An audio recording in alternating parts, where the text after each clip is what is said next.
The kind of tired that settles into a man's bones after 42 years doesn't announce itself. It just stays. Douglas Fenn had learned to carry it the way he carried most things. Quietly, without complaint, and usually with grease under his fingernails that soap wouldn't quite reach.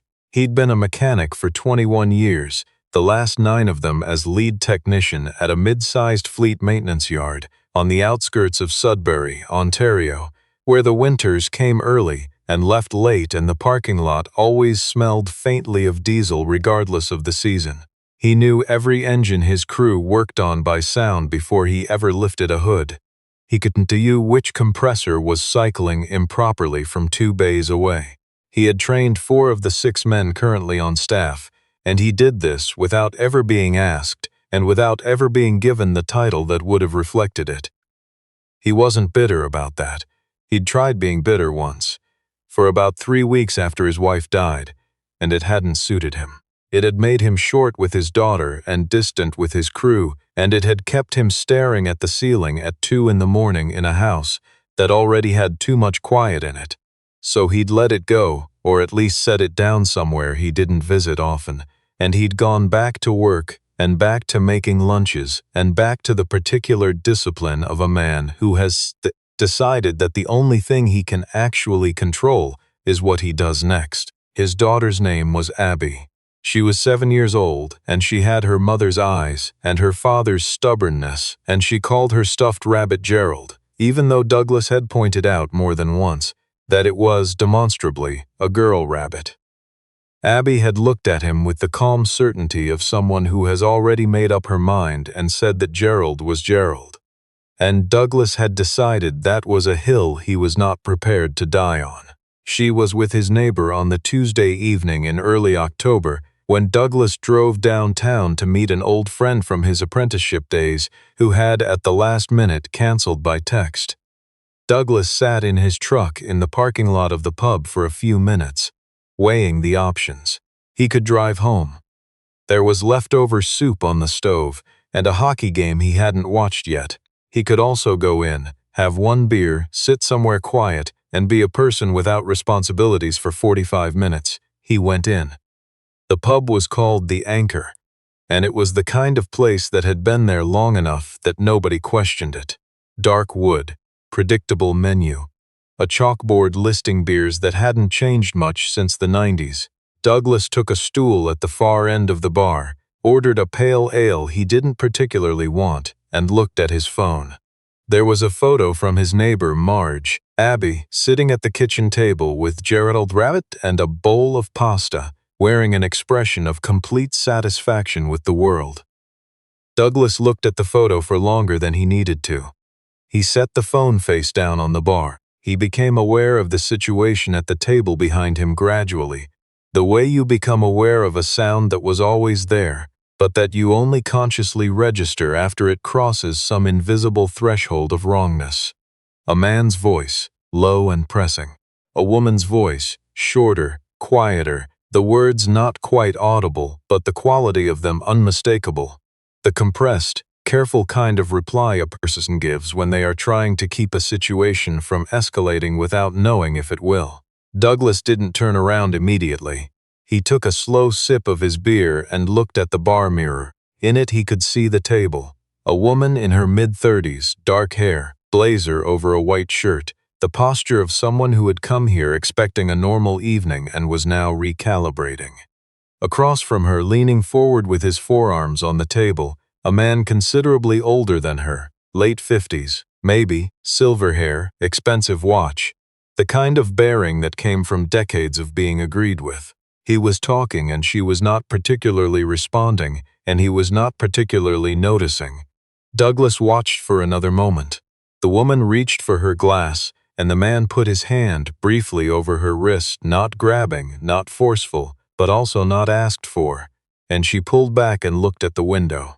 Douglas turned around on his stool. He looked at the woman, not the man, and he said her name, guessed it, really, picked one that sounded like it fit, and said, "Sorry I'm late." The 17 was backed up all the way to Brady Street. The woman looked at him. There was a pause that lasted maybe 2 seconds, and then something shifted in her face. Not quite relief, but the decision that came just before it. "That's okay," she said. "I just got here." The man turned to look at Douglas with the particular expression of someone whose evening is being interrupted by a person who doesn't understand the hierarchy of the room. Douglas met the look without hurry. He was not an aggressive man. He had the kind of size that made aggression unnecessary. Broad through the shoulders, a little weathered, hands that had spent 2 decades doing work that required them to be useful rather than decorative. He said, easily and without apology, that he and the woman had been trying to connect all week, that he was sorry to intrude, and that they had somewhere they needed to be. He said it pleasantly. He said it in the voice he used when he was explaining to a junior tech why a process needed to be done a specific way. Not unkind, but not particularly open to negotiation either. The man said something that Douglas didn't bother fully registering. Douglas was already turning to the woman with a look that said only, "Your call." She stood up. She took her jacket from the back of her chair. She said a single sentence to the man at the table that was polite in its construction and final in its delivery, and then she walked with Douglas toward the front of the pub. They stopped near the door. She let out a breath that she had probably been holding for the better part of an hour. "I'm sorry," Douglas said. It seemed like you might want an out." "I did," she said. "Thank you." She had a direct way of speaking. Not brusque, just clear, the kind of clarity that comes from having spent time in rooms where ambiguity costs something. She told him her name was Claire. He told her his was Douglas. She asked if he'd actually been stuck on the 17, and he said no, he'd been sitting at the bar, and she laughed. A short, genuine sound that seemed to surprise her a little. They talked for a few minutes near the door, the way you do when you've just shared something odd and need a moment to let it settle.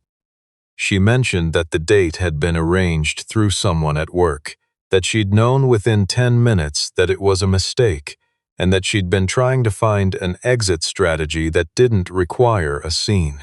He mentioned that he'd come to meet a friend who canceled, which meant he'd had nothing better to do than notice. She asked if he'd like to have one drink. He said he probably shouldn't stay much later. He had a daughter at a neighbor's. She said, with a sincerity that wasn't performance, that was a good reason to leave. He said goodnight. She said goodnight. He walked back to his truck, drove home, retrieved Abby from Marge's kitchen, and spent the next 40 minutes reading aloud from a book about a small bear who kept misplacing his hat. He did not think much about the woman named Claire. He filed it in the category of things that had happened without consequence and moved on. The job posting had been circulating for 3 weeks before Douglas submitted an application, and even then he'd done it mostly because a member of his crew, a young man named Tyler, who had more optimism than Douglas thought was strictly warranted, had printed it off and left it on Douglas's workbench with the words, "You could do this in your sleep," written across the top in marker. The position was operations manager at a mid-sized municipal fleet services organization called Northgate Integrated Services. The work wasn't glamorous, overseeing maintenance operations for a fleet of municipal vehicles across 2 facilities in northern Ontario. But the salary was meaningful, and the title would have mattered once in a way Douglas no longer advertised, but hadn't entirely stopped feeling. He put together an application that was honest to the point of being unfashionable. He listed what he'd done. He listed what he knew how to do. He didn't inflate anything. He sent it without expectation and returned to his Tuesday. 2 weeks later, he received an email requesting an interview. He spent the evening ironing a shirt that had been in the back of his closet since his wife's cousin's wedding 4 years ago, while Abby sat on the bathroom counter eating an apple and observing the process with the analytical detachment of a field researcher. "You're doing the collar wrong," she said. "The collar is fine. It's bumpy. It's fine, Abby." She reached over and fixed the collar. Douglas looked at his reflection. The collar was, objectively, better. "Thanks," he said. "You're welcome," she said, and went back to her apple. He drove to the Northgate offices the next morning, which were located in a building on the north end of town that was newer than it looked. Clean lines, large windows, the kind of facility that wanted to appear functional rather than impressive. He gave his name at reception, was given a visitor badge, and was directed to take a seat in a waiting area with 3 other candidates, all of them, he noted without particular feeling, wearing suits and holding portfolios. Douglas had a folder with his resume and references in it. He had not brought a portfolio. He sat. He looked at the window. He thought about Abby's class presentation that week on Canadian wetlands and whether she'd remembered to print her title page in color the way she'd planned. A woman came through the glass door from the inner offices. She was in her mid-30s, dark hair, blazer, over a white shirt, moving with the unhurried precision of someone who had a full morning ahead and knew exactly what was in it. Douglas recognized her in the half-second before she looked up from the folder she was carrying. She looked up. They looked at each other across the width of a corporate waiting room on a Wednesday morning in October, and something in the air shifted the way it does when a coincidence is too specific to feel like one. Her expression did not change in the way it might have if she were a different person. There was a very brief pause, the kind that exists only on the inside, and then she said, professionally and without inflection, "Mr. Fenn, thank you for coming in. If you'll follow me." He followed her. The interview room was a standard configuration: oval table, 6 chairs, a whiteboard along one wall, a window overlooking a small interior courtyard. 3 other people were already seated. A man in his 60s who introduced himself as the board chair, a woman who oversaw HR, and a younger man who appeared to be taking notes and whose role was not explained. The woman who had walked Douglas in sat at the far end of the table. Her name was Claire Adeyemi, and her title, according to the placard that Douglas only noticed after he sat down, was Director of Operations. She was the hiring manager. Douglas set his folder on the table and folded his hands. The interview began in the conventional way. Background. Situational questions. He answered them the way he'd answered questions his whole career, directly, with specific examples, without embellishment. The HR woman seemed to appreciate this. The board chair asked several questions about budget management and fleet procurement that Douglas answered with a precision that appeared to mildly surprise the room. He was aware, at every point, that Claire Adeyemi was present.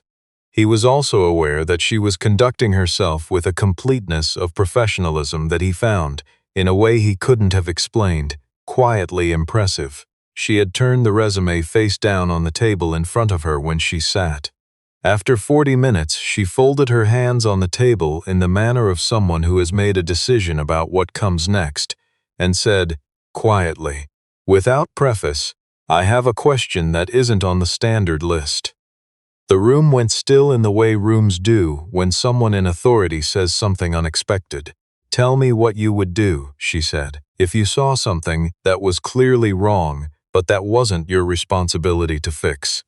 Douglas looked at her. He understood, in the space of that question, that this was not a lateral inquiry. She was asking something specific. She was asking it in front of other people, and she was asking it without any indication of what answer she was hoping for. He thought about it for a real moment, the kind that some interviewers misread as hesitation, but that was simply the time it took to be honest. "Probably the same thing I've always done," he said. "You weigh the cost of stepping in against the cost of walking past, and then you decide which one you can live with." She wrote something down, he couldn't see what. The board chair asked 2 more questions. The HR woman thanked him for his time. Douglas stood, retrieved his folder, shook the hands that were extended to him, and moved toward the door. Claire Adeyemi stood as well. She said she'd walk him out. In the corridor, which was not long, they walked the 10 or 12 steps toward the waiting area without speaking. Douglas was aware that the corridor had no professional obligation to hold the history it was currently holding, and that both of them were choosing, in their different ways, to acknowledge that history by saying nothing about it. At the door, he stopped. She stopped. He said, "Thank you for the opportunity." She said, "Thank you for coming in." There was a pause that was shorter than the one in the pub, but that carried more weight. Then she said, "If you had known who I was that night, who I was, what my role here was, that you were going to be sitting across this table from me the next morning, what would you have done?" Douglas considered this the same way he'd considered the previous question, genuinely, without performing the consideration. "Nothing different," he said. She held his gaze for a moment with an expression he couldn't fully read, though it was not unfriendly. "That's what I thought," she said. And then, "We'll be in touch, Mr. Fenn." He took the elevator down alone. He crossed the lobby, nodded to the woman at reception who took his visitor badge, and walked out into an October morning that had the kind of gray-blue light that Sudbury did particularly well, flat and honest, and not trying to be anything other than what it was. He sat in his truck for a moment. He thought about Abby's wetlands presentation. He thought about the soup in the fridge that needed to be used before the weekend. He thought about Tyler, who was probably at the shop right now trying to diagnose a transmission he'd never worked on before and who would, Douglas knew, get there eventually. He didn't let himself think about the interview, not in any productive way. He'd said what was true. The outcome belonged to the process now, and the process was out of his hands, which was in its way a perfectly acceptable place to leave it. He drove to work. The call came on a Friday, 11 days later. It came just after noon, when Douglas was in the middle of walking a new hire named Brandon through the correct procedure for bleeding brake lines. Not because Brandon was doing it wrong, exactly, but because he was developing a habit of almost right that would eventually matter in a way Douglas didn't want to have to explain after the fact. He saw the number he didn't recognize, excused himself, and stepped to the side of the bay. The voice on the line was the HR woman from the interview. She asked if he had a moment. He said yes. She told him that the panel had completed their review and that they'd like to extend him an offer. Douglas looked at the bay, at Brandon, who was bent over the wheel, with the careful concentration of someone who was trying very hard to get something right. At the shop floor that he knew the way he knew his own neighborhood. Every corner, every quirk, everything that needed doing that nobody had ever thought to put on a list. He said he'd like to hear the details. She gave them. He said he'd need until Monday.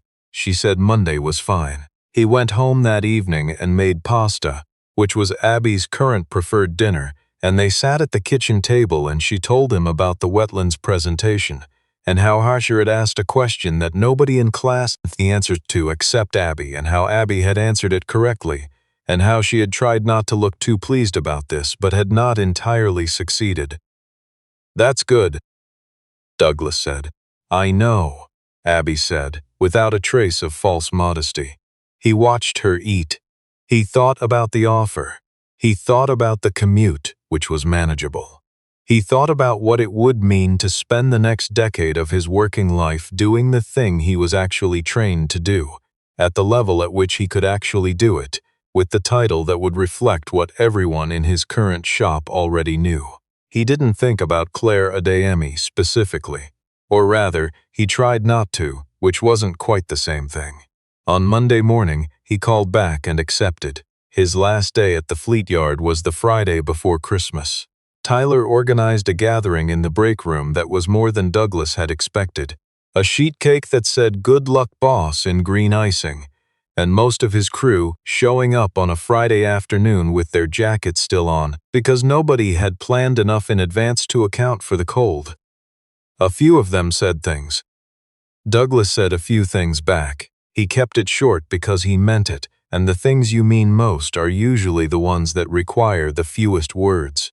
He drove home with a grocery bag full of small cards and a bottle of rye that two of the guys had gone in on together.